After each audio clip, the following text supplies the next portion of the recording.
You know. What's up, everybody? You know, a lot of people happen to be doing this lately, since the tragedy of what happened on Friday with Macho Man Randy Savage.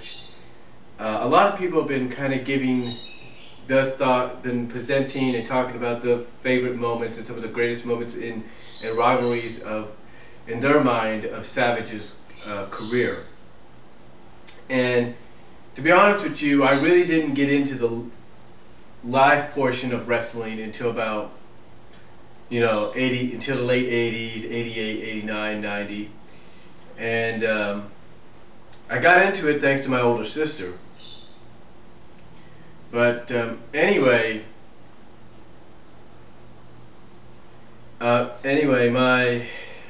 some of the best moments, greatest moments that I can remember, I think a lot of people would agree with some of these, were not only in the WWF, or E as it's now known as, but also in WCW.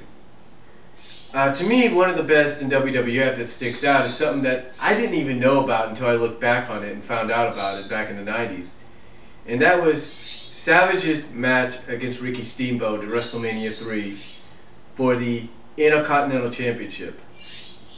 And ladies and gentlemen, if you want to study a match, you want to see a match that shows you how prestigious the Intercontinental Championship should be treated as, how important it should be looked at as, and how in many ways it could surpass even the importance of the WWE Championship and the World Heavyweight Championship, the Savage Steamboat match is the match to look at. Because that match stole the show. That match stole the show.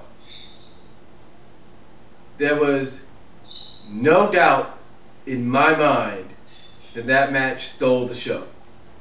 And you had the match that was booked, that obviously sold out that arena, as your main event.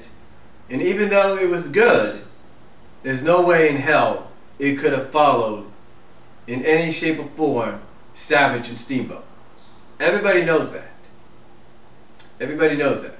I mean, if you want to look at a candidate for match of all time, this would be the match right here. If WWE was to go out of business today, and you were to vote, and they were to ask you what was your favorite match of all time in the history of the WWE, if that company was to go out of business today, Steamboat and Savage would be #1. There's no doubt about it. And again, it shows you how important the Intercontinental Championship can be showcased as, and how prestigious it can be looked at as. And again, like I said, it would even show you that even the Intercontinental Championship could surpass that of the WWE Championship and the World Heavyweight Championship. Now, another great moment in rivalry started around SummerSlam. We had the match made in heaven, which was the on-screen wedding at SummerSlam between Elizabeth and Savage, which to me looked so real. It was like I couldn't believe it. It was so real. It felt like you were watching an actual wedding, a real-life wedding. But then the angle that they did afterwards with the attack at the reception by Jake the Snake and The Undertaker, which led into Jake the Snake and Randy Savage's feud, was just unbelievably one of the best feuds I'd seen in the early portion of the 90s. Because it showed you that even then, WWE could get edgy. They could. I mean, if they would have done that angle between the two during the Attitude Era, who knows how far that could have gone. But to me, that was one of the best rivalries those two ever had. One of the best rivalries each man had in their career. I mean, doesn't matter what kind of rivalry Jake had with Sting when he went to WCW. WWE, his greatest rivalry was with Randy Savage. Not the model, not anybody else, not Andre, Randy Savage. No doubt about it. I mean, the story they told there was just phenomenal. Just phenomenal. Now, then you have another one that it's not one of the greatest, but it's pretty memorable. Crush and Randy. You see, Crush in a way represented sort of like the new generation. So Randy, I guess in a way, was helping Crush on his way to that next level. And the feud, the rivalry was pretty good. I mean, it intensified to the point that you look on YouTube, they showcase a Raw at a small Oak Lodge or something like that, and Savage looks like at the end he's going to get press slammed onto the ground outside. That's how intense this thing got at times. So it wasn't one of the greatest, but it was a decent rivalry and really helped Crush out, in my opinion, courtesy of Savage. But then we fast forward to WCW, and you want to talk about rivalries. He had rivalries with Ric Flair. Now I know you're thinking, well, you didn't talk about the Ric Flair one in WWE.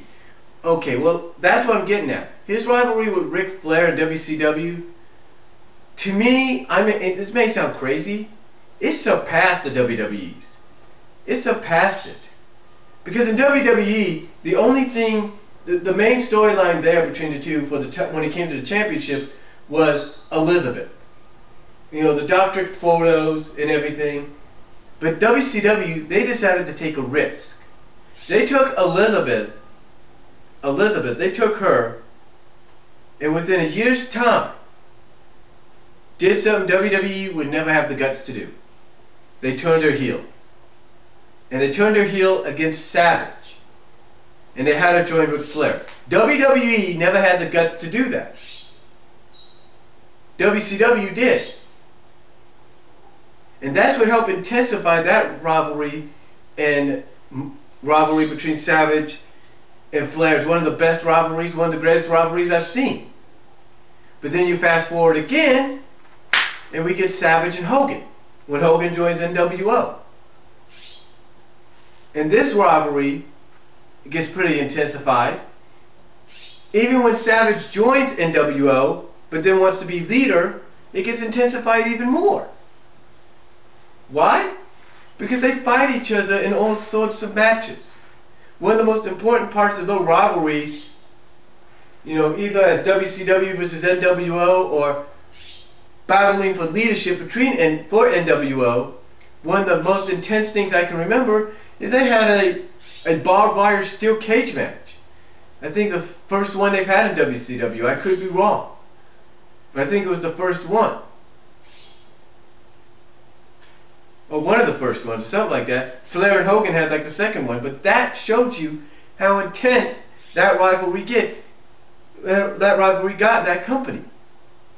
I mean, first it was WCW versus NWO, Savage versus Hogan because Savage got betrayed. Then Savage joins NWO, sides with Hogan, then wants to be leader. It just shows you how intense that feud got and was proved to be one of the best, greatest feuds and rivalries, not just in WWE, but in WCW. It really got more intensified there. And then, of course, you have Randy Savage and DDP. Who the hell can forget that rivalry? I can't. It involved Elizabeth, it involved Kimberly. I mean, it just was straight out war between these two. I mean, they had all kinds of matches. No disqualifications, anything goes, last man standing. I mean, the list could go on. These guys really tore the house down anytime they fought each other. And Savage, no doubt, put DDP on the map, and DDP acknowledges that in his YouTube memorial chant, in his YouTube video tribute to Savage. He acknowledges that Savage put his ass on the map. No doubt about it. No doubt about it. Those matches really put DDP on the map thanks to Savage. And the other thing about Randy is he knew how to adapt. He knew how to adapt. And he adapted better than anybody. When we got into the late 90s, 99 and all that, 2000, he went from being just the Macho Man with the hat and the bandana and all that to being part of Team Madness. And this was a new transition for him. Why? because he was changing with the times. He was becoming more of what people wanted people to be, wanted Hogan to really be. They really wanted DDP. He was becoming more with the times. He was changing with the times, and he proved that with his Team Madness group and the fact that he was able to become a champion again in WCW. But it was more of the fact that he was more with the times back in '99. That shows you that he could adapt.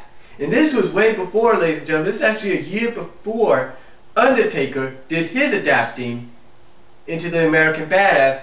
Savage became the badass of WCW in some ways. And instead of having his pomps and circumstance, he had the what-up match thing. What more can you do to adapt, huh? That just showed you how adapted he could be. And his matches at times with Kevin Nash, they weren't the best matches, but it was a great rivalry. Let's just put it that way. It was a great rivalry. Overall, it doesn't matter what you say about Savage and some of the best moments. It doesn't matter which ones you pick out. They were all phenomenal, but the ones that I just mentioned are my personal favorites. So that's what I got to say about my personal memories of in my opinion, some of Savage's greatest rivalries and moments in WWE and WCW. TNA, yeah, he had a bit of a run there. They were going to make him champion, but something happened behind the scenes. But still, it was good to see him there too.